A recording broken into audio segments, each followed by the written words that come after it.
It's an honor to be here today with all of you. And like all of you, I have been to many conferences and many keynotes. It is my first time at MEF.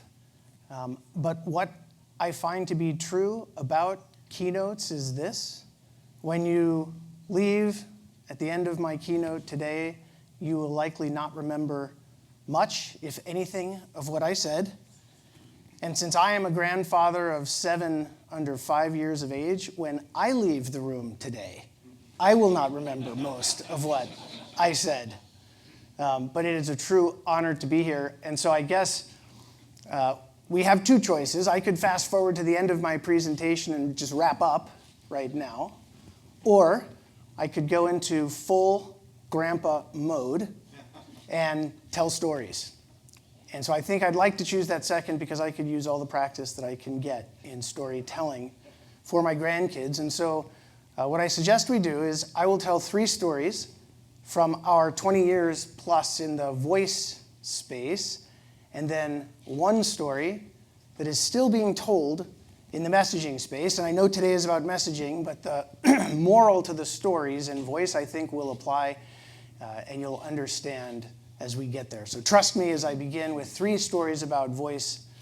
And we will start in 2015. We had just, for the first time, begun offering our customers toll-free services, an 800 number that anyone could call without a cost to the caller to talk to a call center, a contact center, a customer support center. And these 800 numbers were often connected to IVRs. Press 1 for sales, press 2 for ops. And we had a single toll-free provider we were working with to provide our customers with 800 numbers, and the service was working well. The call quality was terrific. However, what we realized was that 40% of the calls that we were receiving from our provider to our 800 numbers that we were providing great companies were fraudulent. They were traffic pumpers, folks that had had auto dialers connecting to the interactive voice response systems at our customers, press 1 for ops, press 2 for sales, and they were keeping those calls up for hours and days. 40% of the calls to our toll-free customers were fraudulent. And so we went to our provider and we said, "Help!" And they said, and we didn't just say help, we said, "Help, here's all the information we have. We have to get this to stop." And they said, "We can't share with you that information, but we'll look into it." So we kept suffering, and our customers were going to leave.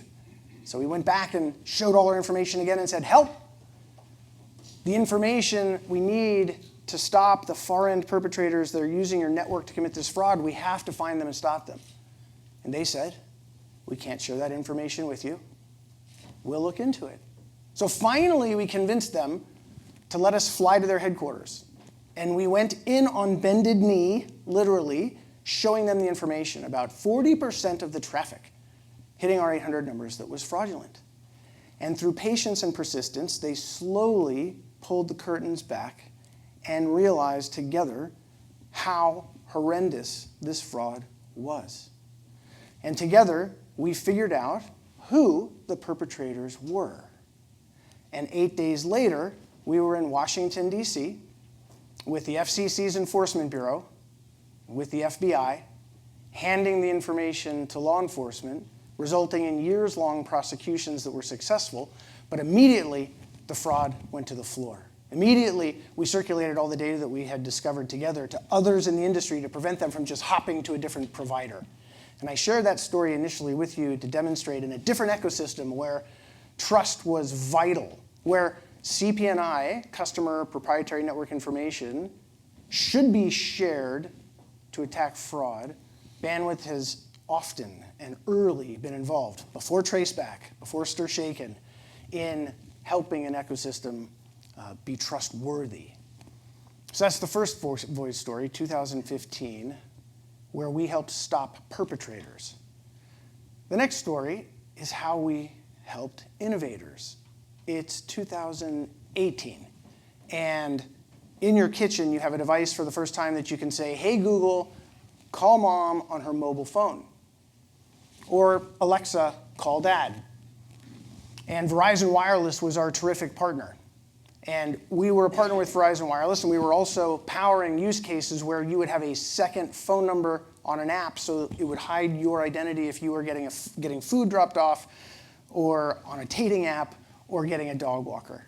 These were gig economy use cases that our carrier partners were seeing for the first time. Now on these devices, in these settings, you would put your mobile number so that your mom, when you said, hey Google, call mom on her mobile number, it would see that it's you. The caller ID would be you. But from Verizon's perspective, we were handing them a call from their own network. And immediately, we were a suspect, a person of interest. There was probable cause to believe we were the fraudsters. And so what did we do? We begged them to let us fly to their headquarters. And we went there on bended knee.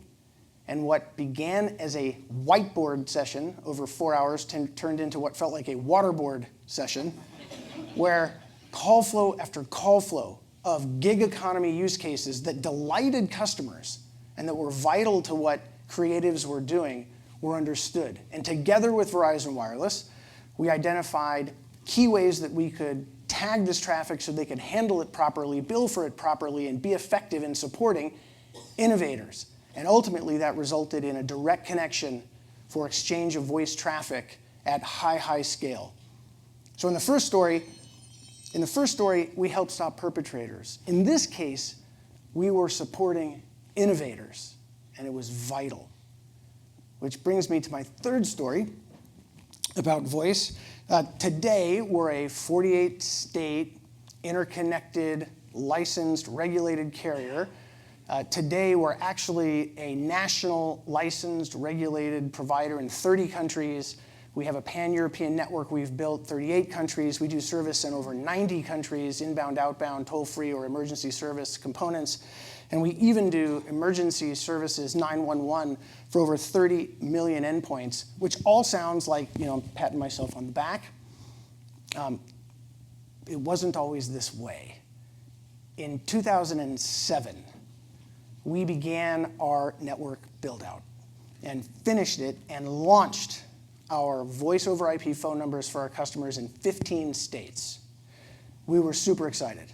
We had worked so hard in front of public utility commissions to get numbers, interconnecting with our carrier partners, and we launched and got our first set of invoices in 2 envelopes from AT&T in 15 states. And we opened up the first invoice, the first letter, expecting to be billed $2 million for our voice over IP calls in those 15 states. And it was 20 million. It was as if you had sent a lot of SMS messages and had been billed for MMS. It was that kind of a feeling. We were wondering, what is the second envelope? We open it up. We were getting sued in all of the states to cease and desist, to stop. That's how it began with us in 2007 with AT&T.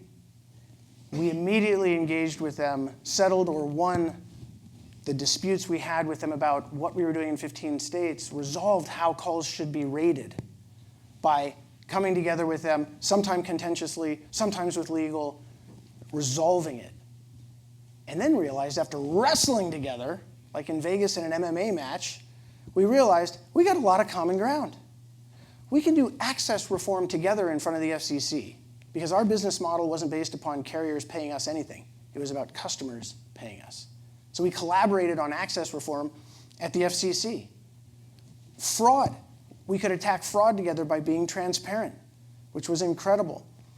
Direct voice connection for exchange of traffic and everything that entailed, we did. And ultimately, from that inauspicious beginning in 2007 to this year, we've now been honored by AT&T to carry a significant part of their emergency service 911 calls, the most vital calls that a network can deliver. So we went from those 3 stories, stopping perpetrators collaboratively, supporting innovators like Call Mom, to collaborators with AT&T from an inauspicious beginning to now direct connection. So how does that, I know you're thinking, all right, we're 10 minutes in.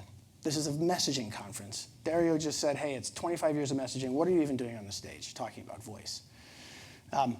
Those three examples, I think, inform where we are with messaging for us as a company today. Messaging for bandwidth started, as you might imagine, inauspiciously. It was a very ugly baby. And it's okay to have an ugly newborn. But if you're 6 or 7 years into a product and it's still in diapers, it's really ugly. If there's no parental supervision, it's nasty. How did we know we had a problem in how we were building messaging? We got a complaint. We got a complaint from a carrier or a customer, I can't remember particularly, and you know how we responded? We can't give you that information, but we'll look into it. We did. That's when we realized, oh my word, what are we doing? So what did we do? We asked our voice team, most of whom had been with us through all those stories, to take over our messaging challenge. And they were super excited. They had helped protect ecosystems and improve getting rid of perpetrators and supporting innovators and being collaborative. And so they got on the first call with our carrier, one of our primary carrier partners, thrilled to be at the table to help fix our messaging problem. And they said, hey, this is our team, this is who we are. We're all about trust and transparency. We know we've had issues and challenges. We want to make things right. Let's go. There was a long pause, long silence on the other end of the phone. And then coming through the speaker, we hear, bandwidth is dead to me. Welcome aboard. And you know what? The next thing we heard, you guys burned us. And we had. We had done the wrong thing for a long time. And we realized it. And we said, we're going to make it right. And it took years. We changed our website. We changed our contracts. We changed our blog posts. We changed our sales compensation plan. We changed our acceptable use policy. But we also fired lots of customers that should never have been on our network. We burned this person and this partner, and I was responsible for that. And for that, I am deeply sorry. But to their credit, they worked with us, helped us. And today, we are directly connected with them, exchanging messages with integrity, with transparency. And that's what it takes. And I was supposed to fast forward this whole thing, and I didn't. But you didn't want to see that build anyway. But that's what it's about. It's about trust. And sometimes it's about transparency. Sometimes it's about going full grandpa mode and telling stories to win, coming together and having another conversation. But for this industry and for this space to be successful going forward as a vibrant channel for communication, the industry is really about 100 people, maybe 200 people total. And it's all about trust, and that's what we've learned in voice, and that's why I'm here today and honored to be a part of this community. Thank you.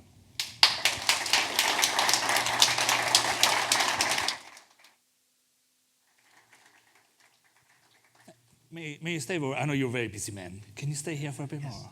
Well, first is congratulations on such a candid message. Takes a bit of humph to go and say, we got it wrong. But the message is together now, right? So let me ask you the first questions. Because out of these 100 people that in this industry, you got a good 70, 80 already here. What would you ask them to do? What's the ask for this industry now? That's a really good question. Don't worry, we got math to do conferences and working groups of it. But if I have to put you on the spot, what would you do right now and say, do this? If the first and most important thing, communicate. How ironic is it that the messaging space its whole purpose is to communicate. And if we aren't frequently, constantly, clearly communicating amongst ourselves, problems, opportunities, shame on us. So the first thing would be communicate. How do you do that? Candor, vulnerability, transparency. I'm good at saying I'm sorry because I make mistakes. Been married 32 years, and thank God for that. But the thing that I would ask is communicate, respond, and give second chances. Give second chances. I'm going to mention something else. So today we've discovered that you have 7 grandchildren, which I didn't know. As again, you're a busy man. But you were a U.S. Marine. That was a part of it. I'm, as a foreigner, I know that part, but no one left behind, is it? And would you think that this industry is leaving behind somebody, something? What's in there? Apologies. This is my family. I don't have kids. I have kids, but they're not calling yet. That's done. Hey, you have kids or you don't have kids? I have kids, okay. But they're not allowed to call for them. Okay. They're too young for it. They don't have a phone. Is the industry leaving anyone behind? There's no question that there are some who should be left behind. And you get to a point where you realize that, and that's an absolute right thing. But stakeholders in a community like this are in danger of being left behind if they don't have a seat at the table, if they don't have a voice, if there aren't events like this, if there isn't collaboration, if there isn't candor, then some are going to be left out of the dialogue and the opportunity to grow businesses, to create opportunity, and to contribute to what should be a vibrant channel for billions and billions of people to communicate effectively. So I would say that that would be my answer. I love that as MEF. What we'll try to do is get in a bigger and bigger table at MEF to make sure that there are more and more people. Doesn't matter your size. You're all part of the ecosystem. You all have a voice. You all have a role to play as well. Okay, one last question, because I did introduce you as the iconoclast, and we heard it. You were there to break things a bit in the industry. But I assume there is a vision. I've heard you talking about a revolution about cloud communication. So what's good you think in, not the next 25 years, well, MEF is going to be 50, forget that far. But what's going to be the next version of this industry? I heard your 25th anniversary celebration. Ironically, Bandwidth was started on August 9th, 1999. We celebrated our 25th anniversary on our campus in Raleigh, North Carolina, which was a lot of fun. So what does the next 25 years look like? I think here's and I appreciate you saying that I'm not here to break things, just to be clear. I love being a great partner and delivering value, but I do think that there is a fun question to posit for the group that's together. I think that we are a voice and messaging software platform and network around the globe, and with the advent of very sentient Turing test passable personas in AI, endpoints in contact centers, I think that there is a battle royale for what the primary interface for AI engagement will be. Is it text-based or is it voice-based? And at what percentage of each? And I think the vitality of the text channel is essential right now for the next 25 years for text to achieve the maximum opportunity over the next 25 years. Requires this group to trust each other, to figure out how to effectively deliver a heavier payload of content with text for AI than it does today.